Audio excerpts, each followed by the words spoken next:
du me ja u tregu një tregim. Kishte qenë njëherë një vajzë e cila po e priste autobusin.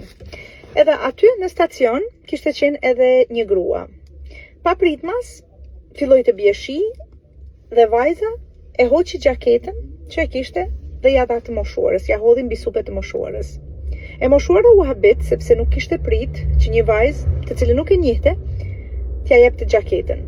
Andaj e pyeti, i tha, pse po ma jep gjaketën kur ti nuk më njeh? Vajza e re ju përgjigj, para disa vitesh, dikush i kishte ndihmuar asaj. Prandaj, vajza kishte vendosur që në çdo mundësi që të kishte, ta shpërndante mirësinë të cilën e kishte përjetuar nga dikush tjetër. Kështu që pas disa vitesh,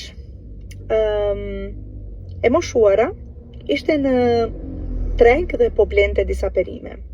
Aty afër kaloi një nën e cila nuk kishte të holla të mjaftueshme që të blente ushqim.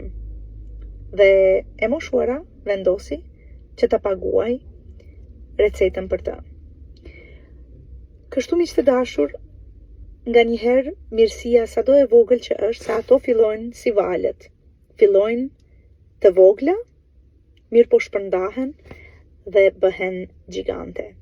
Andaj, kurdo që të keni mundësi që ta bëni një gest të mirë, qoftë një buzëqeshje, qoftë një kompliment, mos e humbni atë mundësi dhe dhuroni dashuri dhe paqe.